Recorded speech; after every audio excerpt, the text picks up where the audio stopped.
नमस्कार. चला तर आज आपण अगदी तोंडात टाकताच विरघळणारे खास दिवाळी विशेष पाकातले रवा लाडू तयार करणार आहोत. बऱ्याच जणींना पाकाचा किंवा पाकातला रवा लाडू तयार करताना भीती वाटते की पाक बिघडला तर लाडू सगळे कडक होतील, बिघडतील किंवा लाडूच वळला गेला नाही तर.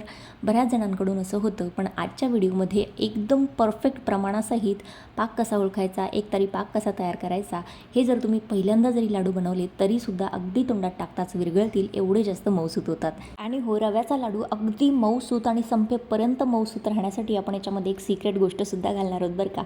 चला तर मग पटकन व्हिडिओला सुरुवात करूया. व्हिडिओ आवडला तर लाईक करायला अजिबात विसरू नका. इथे रवा घेतलेला आहे. तर रवा जो घ्यायचा आहे तो म्हणजे एकदम 0 नंबरचा किंवा बॉम्बे रवा किंवा चिरोटी रवा जो असतो तो घ्यायचा. जाड रवा घेऊ नका शक्यतो. एकदम बारीकवाला फाईनवाला जो रवा येतो तो घ्यायचा आहे. 3 कप किंवा 3 वाट्या तुम्ही कुठल्याही एका भांड्याचं प्रमाण सेट करू शकता. तर त्यानंतर 3 वाट्या आपण रवा घेतलेला आहे. त्यानंतर एक जाड बुडाची मोठी अशी कढई मी गॅसवरती ठेवलेली आहे आणि याच्यामध्ये मी अर्धा कप तूप घातलेला आहे. ज्या कुठल्या वाटीने प्रमाण घेतलं त्यांनी अर्धी वाटी तूप घालायचं आहे. तर अर्ध्या वाटीमध्ये किंवा अर्धा कप आपण तुपामध्येच हे जे मस्त मऊसूत तोंडात विरघळणारे लाडू आहेत ते तयार करणार आहोत. तर जास्त तूपसुद्धा इथे लागणार नाही आहे. तर तूप लो फ्लेमवरती किंवा मंद गॅसवरती तुम्हाला हलकं गरम होऊन द्यायचं आहे. पण खूप जास्त हाय फ्लेमवरती म्हणजे धूर निघेपर्यंत गरम करायचं नाही. तूप गरम झालं की नाही हे चेक करण्यासाठी थोडासा किंचितचा रवा याच्यामध्ये टाकून बघायचा. बघू शकता लगेचच फसफसून वरती आला पाहिजे एवढं तूप आपलं इथे गरम असायला हवं. आणि ही जी टीप आहे खूप जास्त महत्त्वाची आहे रव्याचे लाडू तयार करताना. कारण बरेच जण किंवा बऱ्याच बायका मी बघितल्या थंड तुपामध्येच रवा भाजतात किंवा मग कोरडा रवा भाजून घेतात. तर थंड तुपामध्ये अजिबात रवा भाजायचा नाही, कारण मग तो रवा जो आहे तो कचकच लागतो आणि तो रवा फुलून येत नाही. तर असा तुपामध्ये टाकल्यामुळे रवा छान फुलून येतो आणि त्याचे जे लाडू आहेत संपेपर्यंत सॉफ्ट राहतात, मऊ राहतात. कारण रवा छान तुमचा फुलून आलेला असतो आणि पाकसुद्धा नंतर तो व्यवस्थित शोषून घेतो. तर त्यामुळे तुमचे लाडू मऊ व्हायला मदत होते. तर छान तूप गरम झाल्यानंतर याच्यामध्ये आपण 3 वाट्या किंवा 3 कप रवा घातलेला आहे.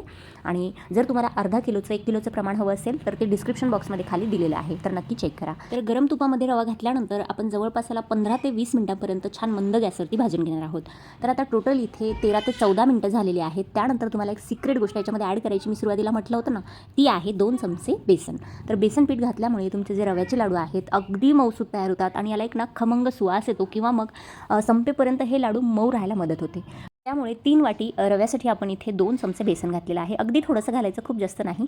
तर बेसन घातल्यानंतर अजून आपण याला 7 ते 8 मिनिटांपर्यंत म्हणजे टोटल इथे आपण रवा घातल्यापासून 20 मिनिटांपर्यंत भाजून घेणार आहोत. जर तुमचा रवा जास्त क्वांटिटीमध्ये असेल तर भाजायला थोडासा जास्त वेळ लागू शकतो. आज रवा इथे कमी प्रमाणात आहे माझा, जवळपास 400 ग्रॅमपर्यंत रवा असेल. तर त्यामुळे मला वेळ थोडासा कमी लागलेला आहे. छान घरभर याचा सुवास किंवा सुगंध पसरतो. बघू शकता सुरुवातीला रवा घातला होता तेव्हा कसा दिसत होता, एकदम पांढरा शुभ्र, आणि आता छान बदामी रंगाला आलेला आहे. तर आता गॅसची फ्लेम मी बंद करत आहे आणि तरीसुद्धा आपल्याला रवा 4 ते 5 मिनिटांपर्यंत असाच थोडासा हलवून घ्यायचा आहे, कारण कढई खूप जास्त गरम आहे त्यामुळे रवा करपू शकतो. नाहीतर मग कढईतला रवा तुम्ही एखाद्या नॉर्मल ताटामध्ये काढून घेऊ शकता. चला तर आता आपण पाक बनवायला सुरुवात करूया. आणि रव्याच्या लाडूमध्ये किंवा पाकातले जे लाडू आहेत ते बनवायला सगळ्यांना ह्याच गोष्टीमुळे भीती वाटते, कारण पाक बिघडण्याची शक्यता असते. पण आजच्या व्हिडिओमध्ये मी तुम्हाला एकदम परफेक्ट प्रमाण सांगणार आहे. तर 3 वाटी आपण इथे रवा घेतलेला होता, त्यासाठी 2 वाटी तुम्हाला किंवा 2 कप घालायची आहे साखर. आणि साखरेपेक्षा थोडंसं कमी म्हणजे 1.5 कप मी इथे घातलेला आहे पाणी. तर इथे तुम्हाला एक तारी पाक तयार करून घ्यायचा आहे. एक तारी पाकसुद्धा बऱ्याच जणांना जमत नाही, तर ते ओळखण्याची सुद्धा मी तुम्हाला 2 ट्रिक इथे सांगणार आहे. त्यामुळे तुम्ही जर पहिल्यांदा जरीसुद्धा हे लाडू तयार करणार असाल तरीसुद्धा अगदी परफेक्ट बनतील, अजिबात बिघडणार नाही याची खात्री तुम्हाला देते. तर साखर विरघळेपर्यंत आपण थोडंसं चमच्याने याला मिक्स करून घेतलेलं आहे आणि बघू शकता 5 ते 6 मिनिटानंतर छान याला उकळी आलेली आहे. 2 ते 3 उकळी काढून घेतली की आपला पाक नॉर्मली तयार होतो. तर पाक कसा ओळखायचा, तर जवळपास 7 ते 8 मिनिटं मी या पाकाला मस्त शिजवून घेतलेला आहे. सगळ्यात पहिली पद्धत जी आपण सगळेच करून बघतो, बोटावरती हा जो पाक आहे थोडासा थंड झाल्यानंतर चेक करायचा. बघू शकता एक तार याची तुटत आहे, तुम्हाला जवळून दाखवत आहे. अशा पद्धतीची एक चिकट अशी तार निघली पाहिजे, म्हणजे समजायचं आपला एक तारी पाक इथे तयार आहे. आणि यानंतर दुसरी जी पाक ओळखण्याची जी पद्धत आहे ती म्हणजे चमच्याने किंवा कालथ्याने अशा पद्धतीने पाक थोडासा कढईमध्ये टाकून बघायचा आणि जो शेवटचा थेंब असतो त्याची तार तुटली जाते. बघू शकता, परत एकदा दाखवते. अशा पद्धतीची हलकीशी एक चिकट तार पडते, तर समजून जायचं आपला इथे एक तारी पाक इथे तयार आहे. यानंतर आपण गॅसची फ्लेम बंद करणार आहोत, कारण यापुढे जर अजून आपण पाक शिजवला तर या पाकाचे लाडू खूप जास्त टणक होतील, अजिबात मऊ होणार नाही. तर पाकाला कधीही पुढे जाऊ द्यायचं नाही आहे आणि पाक कच्चासुद्धा राहता कामा नये. कच्चा जर पाक राहिला तर लाडू वळताच येणार नाही. तर अशा पद्धतीचा पाक तयार करून आपण गरमागरम पाक हा जो रवा होता भाजून घेतलेला त्यामध्ये घातलेला आहे. आणि त्यानंतर 1 चमचा मी इथे वेलची पूड घातलेली आहे आणि हलकंसं चिमूटभर मी इथे मीठ घातलेलं आहे. मिठामुळे आपले जे लाडू आहेत ते गोड असल्यामुळे त्याच्यामध्ये किंचितसं मीठ खूप छान लागतं, चवदार लाडू तयार होतात. तर व्यवस्थितपणे एकदा मिक्स करून घेऊया. सुरुवातीला जरी हे मिश्रण थोडंसं पातळ वाटत असलं तरी पण अर्धा ते पाऊण तास मी याला साईडला ठेवून दिल्यानंतर लगेचच लाडू बांधायला वळायला येतात. आणि अजिबात सुरुवातीला घाबरायचं नाही आहे की हे खूप जास्त पातळ झाले, पण याला अर्धा तास आपण असंच ठेवून देणार आहोत. म्हणजे मग मिश्रण छान घट्ट होतं, पाक सगळ्या रव्यामध्ये मुरला जातो आणि रवा छान फुलून येतो आणि त्यानंतर आपण याचे लाडू वळू शकतो. तर आता मिश्रण तयार आहे, आपण याला अर्धा तासासाठी असंच ठेवून देऊया. तर त्या अगोदर मी इथे 2 चमचे तूप घातलेलं आहे गरम केलेलं. असं तूप घातल्यामुळे लाडूला छान तुपाचा फ्लेवर मिळतो आणि कमीत कमी तूप वापरून आज हे लाडू आपण तयार केलेले आहेत. फक्त अर्धी वाटी तूप मी इथे घातलेलं होतं, त्यामुळे असं वरतून थोडंसं तूप टाकल्यामुळे तुपाचा छान फ्लेवर सुगंध येतो. झाकून ठेवूया 30 मिनिटांसाठी. 30 मिनिटांनंतर बघू शकता आपलं जे लाडूचं मिश्रण आहे छान इथे आळून आलेलं आहे किंवा घट्ट झालेलं आहे. खूप जास्त वेळासाठी सुद्धा याला ठेवू नका, नाहीतर मग खूप जास्त कडक होईल. आणि त्याच कढईमध्ये मी मिश्रण ठेवलेलं होतं. बघू शकता लाडू वळला जातो आहे. यानंतर अजून एक महत्त्वाची टिप किंवा जी सिक्रेट गोष्ट आहे लाडू वळताना, मी नेहमी अशा पद्धतीचे लाडू करते तर खूप जास्त मऊ होतात आणि संपेपर्यंत मऊ राहतात. तर ते ह्याचमुळे लाडूचं मिश्रण पूर्णपणे थंड झाल्यानंतर मिक्सरला अगदी मिनिटभर 2 मिनटं फक्त तुम्हाला ग्राइंड करून घ्यायचं आहे. यामुळे काय होतं, लाडूमध्ये जो रवा आहे तो अजून जास्त बारीक होतो आणि मग आपला लाडू संपेपर्यंत मऊ राहतो आणि भुसभुशीत असा लाडू होत नाही.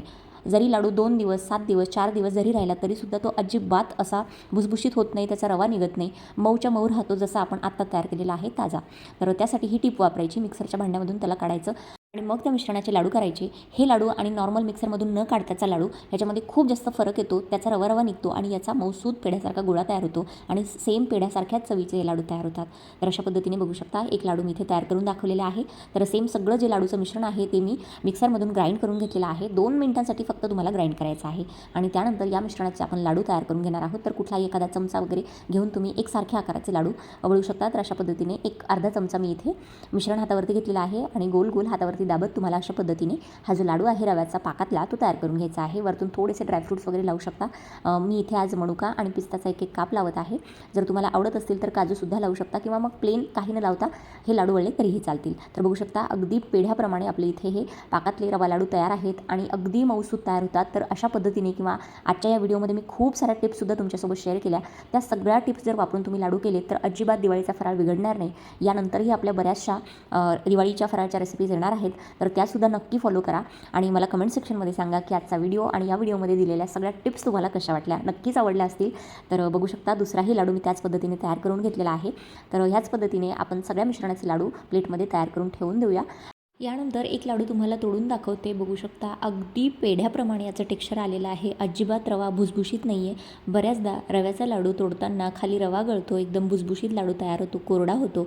पण हा लाडू अगदी संपेपर्यंत सॉफ्ट आणि एकदम तोंडात टाकताच विरघळणारा राहील याची खात्री मी तुम्हाला देते, कारण एकदम सॉफ्ट आपले लाडू इथे तयार झालेला आहे. आपण याच्यामध्ये बेसन घातलेलं होतं त्याचीही कमाल आहे आणि पाक आपला व्यवस्थित तयार झालेला होता त्याचीसुद्धा. तर मग या दिवाळीला, यंदाच्या दिवाळीला नक्की ही रेसिपी ट्राय करा. करणार ना नक्की ट्राय, मला कमेंट करून नक्की सांगा व्हिडिओ रेसिपी कशी वाटली, सगळ्या टिप्स तुम्हाला कशा वाटल्या. व्हिडिओ जर मनापासून आवडला असेल तर मनापासून व्हिडिओला लाईक करा, शेअर करा आणि असेच नवनवीन व्हिडिओज बघण्यासाठी आपल्या चविष्ट महाराष्ट्र या मराठी यूट्यूब चॅनलला सबस्क्राईब करायला देखील विसरू नका. चला भेटूया पुढच्या व्हिडिओमध्ये. तोपर्यंत धन्यवाद. Thanks for watching. Take care. Bye bye.